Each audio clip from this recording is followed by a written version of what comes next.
Kacamatanya harga berapa? Doi pernah joget di Pantura, bosku.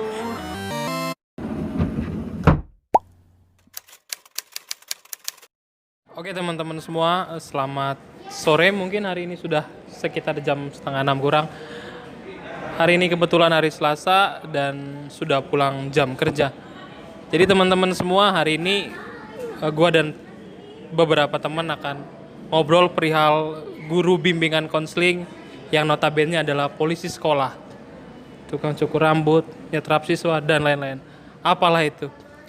Jadi jangan kemana-mana, tetap saksikan kita di sini. Sesuai tadi pembicaraan opening di awal, kita bakal bahas tentang bimbingan dan konseling itu sendiri.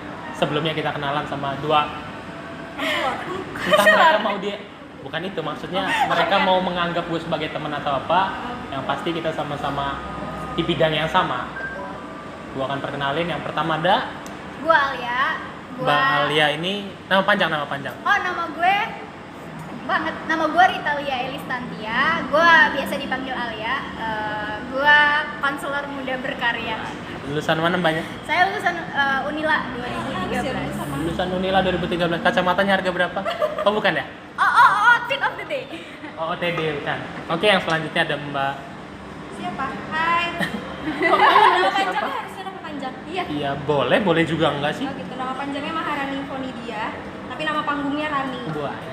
Nama panggung. Ada. Doi pernah joget di Pantura, bosku. Oke, ada Mbak Alia dan Mbak Rani. Mereka berdua adalah konselor dari Salah satu sekolah di Bandar Lampung yang notabene bonafit. Dan kita akan ngobrol lebih lanjut sama mereka. Jangan kemana-mana. Oke teman-teman semua, kita sekarang sudah bersama dua guru BK, konselor aja. Mereka lebih bangga dengan gelar konselornya. Ya, kan soalnya panggilannya kan seharusnya konselor. Miss konselor. Tapi kan sudahlah. Itu Dia enggak. selalu mempermasalahkan kalau konselor itu harus profesi kan. Sementara kalau di tempat kami kerja, dari dari S1 itu memang harusnya dipanggil Betul. konselor. No sih, setahu gua dosen gua ngajarin enggak sih? itu ya di kita ya. Enggak, dosen gue ngajarin S1 tuh S1 konselor. UNS Solo, beda. Ya tapi aku tidak Kita satu patriarki. perkuliahan. Aku tidak patriarki dan tidak feminis. Aku netral, tidak memandang segala Soalnya sesuatu. soalnya dosen gue pernah ngomong gini, apa namanya? Kalau misalkan namanya jadi guru BK, berarti dia guru yang mengajar pelajaran BK. Sementara Yes. kita BK itu kan bukan pelajaran gitu. Jadi sebutannya konselor. Harusnya, Itu kata siapa? Kata profesor gue. Profesor siapa? Profesor Soeharto. Mungil. Prof Mungil ya? Mungkin Oh, mungkin itu di UNES. Iya, gua nggak tahu Kan sih. kita kuliahnya dulu sempet belajar di UNES. Ya, gua itu kan tipikal orang yang malas memang ngebaca dan ngedenger. Tapi setahu gua beberapa dosen menjelaskan kalau ketika lo ngambil profesi baru lo disebut konselor. Nah, Karena ada titel. karena ada titel Iya. ya, oke S ya. Oh. Konnya lebih dari satu, kons. Oke. Nah, itu juga Jangan. disebut. Kenapa orang-orang kayak pokoknya ada di kesehatan juga bilang kayak gitu, ketika dia misalnya kuliah terus belum ngambil profesinya, belum jadi dokter. ya misalnya kayak gitu ya. Soalnya temen gue ada yang perawat kayak gitu, dia ngambil ininya dulu, jadi dia habis itu dia ngambil profesinya. Maksud gue ya itu nggak ada ranah gue sih ngobrol itu. Gue cuma denger aja dan gue nggak mau nyampein. Mungkin oke, sepakatnya kita konselor, kita panggil kalian konselor. Jadi mereka lebih senang dipanggil konselor. Kita sepakat itu. Karena identiti kami juga di kantor gitu. cuy. Konselor. Konselor. Oke, langsung nyambung ke pertanyaan. Konselor kayak mana ya? Agak rancu sih konselor sama BK ini, kita masih bentrok ya. Oh yaudah. Tapi kita Iya, kalau oke konselor udah ya. ngajar BK ya. Oke, konselor aja. Bener nggak sih? Ini berarti ada dua pertanyaan yang bakal sama pertanyaannya tapi beda kepala, beda depan beda namanya? Beda subjeknya. Ya. Ya, konselor dan bimbingan dan konseling. Yang pertama gue pengen tanya, kita kan kuliahnya BK nih, bukan kuliah konselor. Ya betul. Oke. Tepat. Oke. Lebih Still tepatnya, oke? still oke. Karena Bimbingan dan konseling. betul, Bimbingan title dan kita konseling. juga SPD, betul. Iya. Jadi gue mau nanya bimbingan dan konseling. Bimbingan dan konseling, guidance and counseling is school pollution. Ya. Not really. We never do that. Like kita sebagai teman anak-anak. Kalau di sisi kami, ya kan?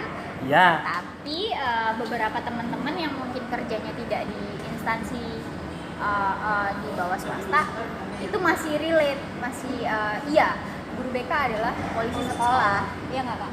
Tapi kalau selama kami, dia udah 1 tahun, gue udah 2 tahun masuk tahun ketiga, kita nggak pernah ada problematika yang mengarah ke sana gitu. Jadi dari kami, karena pertama kali kami kerja pun yang dikasih amanah sama headmasternya gini, kalian itu adalah sahabatnya anak-anak, kita itu bekerja untuk ibadah dan melayani. Oke, itu di tempat kerja kalian yang memang bonafit dan mendukung, ya nggak sih? Bisa Yang dibilang support ya? ya, Sekolah kalian yang support.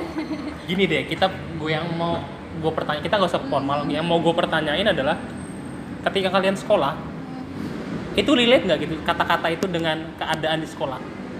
Ketika kita sekolah ya, zaman kita ya. Zaman kita. Dari dia dulu, dia sekolah dulu di salah satu SMA yang bonafit di Bandar Lampung. Oke. Kalau di tempat gue dulu apa? Di sebenarnya fungsi BK-nya malah nggak kelihatan. Iya. Iya, gitu. Iya. Jadi berfungsinya cuman di penjurusan gitu.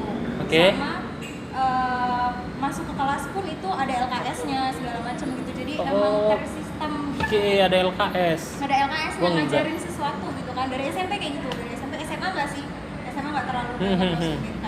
Tapi yang aku amati nih ya, setelah belajar sendiri, setelah masuk di kuliahan, penyebutan polisi sekolah itu tuh memang apa ya, culture yang buat, sistemnya sendiri yang buat, dan oknum sebelum, maksudnya kan kalau Iya, bukan orang BK aslinya. orang BK asli, nah Iya. itu yang membuat jadinya kayak guru BK tuh harus seperti ini. Terus kalau menurut aku, pengamatan aku dari PPL terus sebelum di tempat yang sekarang, guru BK-nya itu cenderung dikesampingkan karena kayak kita mau ngomong nih guru BK tuh harusnya seperti ini, tapi pihak sekolahnya kayak kepala sekolah kayaknya tidak memberikan celah itu support untuk system menjelaskan. sangat penting.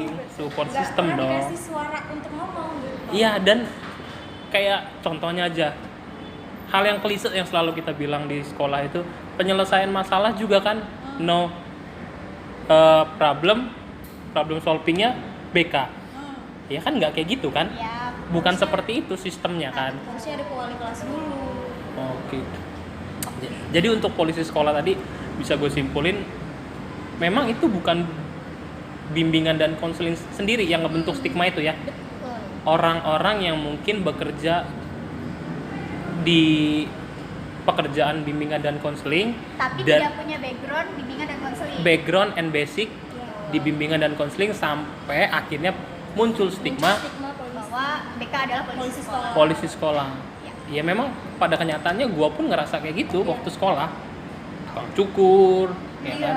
Pernah gue juga jadi Sita, tukang cukur, iya. tukang hukum, Setiap jaksa, pagi. dia jadi jaksa, iya, jadi hakim, iya, penuntut umum, penangkap sekolah, pokoknya komplit lah. Merangkap SH ya. Maha benar dulu, tapi memang sama sih, memang semuanya bimbingan Tapi konseling. ada yang menarik nih kalau dari sekolah gue. Kalau dulu kan gue sekolahnya di sekolah negeri juga, dari awal gue masuk SD, SMP, SMA sampai kuliah di negeri.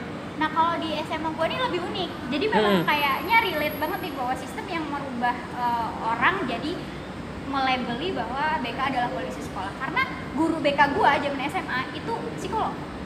Tapi karena tuntutan sistem, ya jadilah polisi sekolah gitu.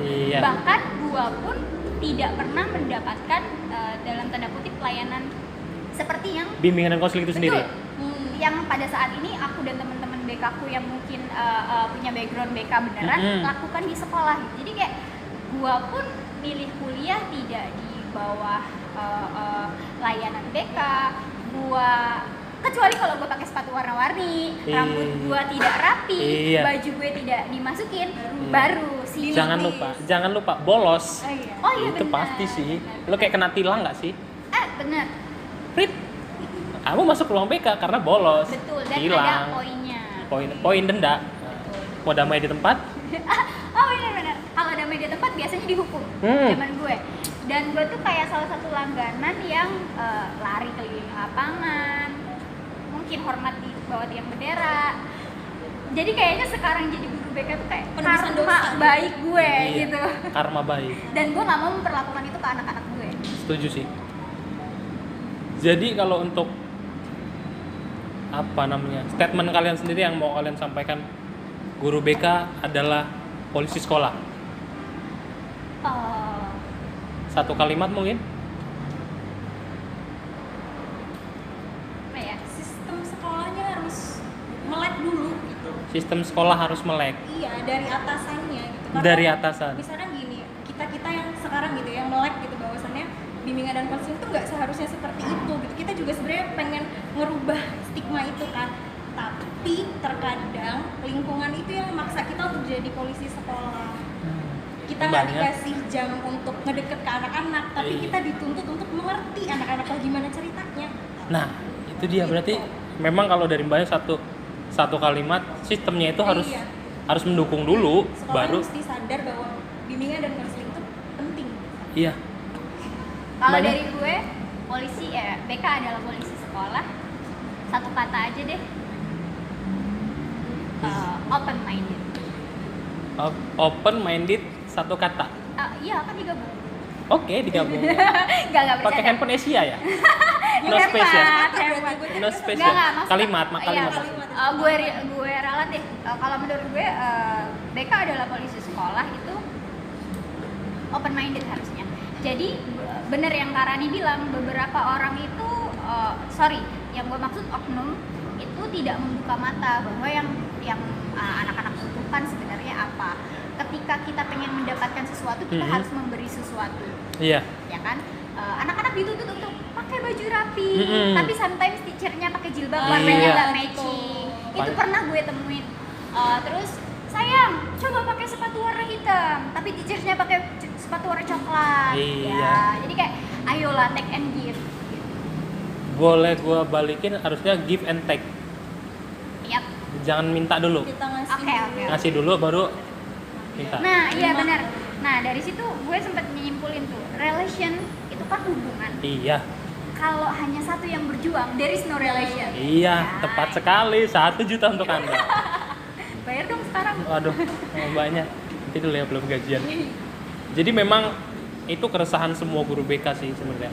Terlepas even kalian sebut diri kalian adalah konselor, memang keresahan guru BK adalah ketika kita dianggap sebagai polisi sekolah. Yang notabene stigma itu dibuat bukan oleh guru BK itu sendiri. Iya, sama sekolah. Sorry to say, biasanya guru-guru yang merangkak. Ya. Ya, dari guru yang mapel misalnya, dia tidak ada jam, dia jadi guru BK. Gue boleh ngomong sembarangan gak? Yang murtad dari BK maksudnya? Iya, boleh dibilang yang murtad dari BK. Oke. Nah, jadi kalau tadi udah beberapa, mungkin secara simpelnya atau secara gamblangnya dibilang kerja guru BK yang sesungguhnya. Kalau gue sih berdasarkan apa yang gue kerjain ya, Oke. karena kan kami ada sistem juga, kebetulan ada let's say konselor tim di sekolah. Konselor tim. Ya betul. Itu masih kerabatan sama AHA tim. Tepat. Oke, jadi kalau yang gue alamin kan gue nih, jadi Karani ini yang jadi konselor di SD. Dan sometimes di TK kayak ngasih sex education, nanti biar dia yang jelasin aja. Kalau gue kan di SMP dan SMA. Nah, Oh sorry, sex education-nya dari TK. dari TK ya? Nanti biar Karena dia yang bahas. karena biar iya oke. Karena penting bagian tubuh mana yang harus Boleh dan Iya, tidak sih. di-share. Iya. Gue pernah dulu sebelum ada dia, tapi ketika dia bergabung di tim kami, jadi kami bagi tugas. Benar. Oke, sempat cuman untuk lebih detailnya dia lebih paham. Oke, kalau gua sih gini, apa yang seharusnya diberikan guru BK ke anak-anak? Cari tahu dulu anak-anak itu masa perkembangannya sampai mana. Iya. Yang pertama, kita ngomongin SMP dulu deh. SMP itu anak-anak hormonnya sedang meletup-letup. Ya, jelas. Udah mulai jatuh cinta, udah mulai tumbuh bulu kemaluan, punya Oke. bulu ketek, Oke. payudaranya udah Masa-masa mulai pubertas gede. biologis. Betul, itu bukan hal-hal yang tabu dong. Ya. Kalau di tempat gua kerja, gua jabarin itu ke anak-anak. Kenapa? Penting sih. Dia harus tahu daripada sih. dia nyari tahu sendiri. Salah satu pelayanan yang dilakukan, Dan salah tempat nyari taunya. betul, salah satu layanan yang harus dilakukan sama guru BK adalah bimbingan pribadi, betul? Yes. Itu mencakup Yes. masa puberti, Heeh. masa jatuh cinta, tugas perkembangan remaja, Mm-mm. iya kan? Nah itu kita berkaca di situ. Kalau gue sih selama ini apa yang gue kasih ke anak-anak adalah apa yang mereka butuhkan di masa perkembangannya. Oke. Kalau kelas 7, let's say dia mulai puber, mulai jatuh cinta, hormonnya nggak kontrol, ya ayo kita bantu dia jadi tempat yang bisa bikin dia bisa nyaman bercerita. Nanya ke orang tua nggak mungkin dong. Malu. Gua aja dulu SMP mens takut ngomong. Malu. Gitu. Kayak apalagi gue tinggal sama ayah gue, kayak masa ayah aku mens, kan nggak mungkin. Di BK tidak ada pada zaman gue. Tidak ada. Dan Itu gue tidak nggak mau ada. generasi di bawah gue seperti itu. Jangan merasakan. Kelas 8 udah mulai insecure. Kelas 8 sudah mulai insecure. Teman-teman udah mulai suka-sukaan, kok nggak ada yang suka sama aku? Ya kan, kelas 8 udah mulai insecure. Si itu cantik, ada yang suka kok aku enggak. Kurangnya apa sih? Udah mulai pakai deodoran, pakai lip tint. Kalau kita nggak jadi temen buat dia bakal nyari sesuatu yang di luar kontrol. Kelas 9, bahkan banyak beberapa, termasuk gue dulu nggak tahu loh bedanya SMA, SMK. Gue nggak tahu gue mau kemana. Iya. Nah kalau 9 itu, kelas Karir. 9 itu Masuk ke sabar. Oke. Nah, kalau kelas 9 itu menurut gue udah harus pengenalan karir sih gitu. Karir yang bukan karir orang gede ya, yang maksudnya. mau kerja langsung gini. Termasuk jadi intinya let's say BK itu sebenarnya berkaca dari layanan dasar BK aja dulu. Layanan ada dasar. 4 gitu. Pastikan anak SMP tuh udah mulai 4 bidang. Iya, 4 bidang.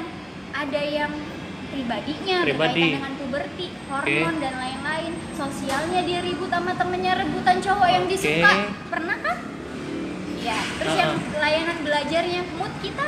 Iya. Lo pernah nggak? Kalau gue sih dulu skripsi mood-moodan.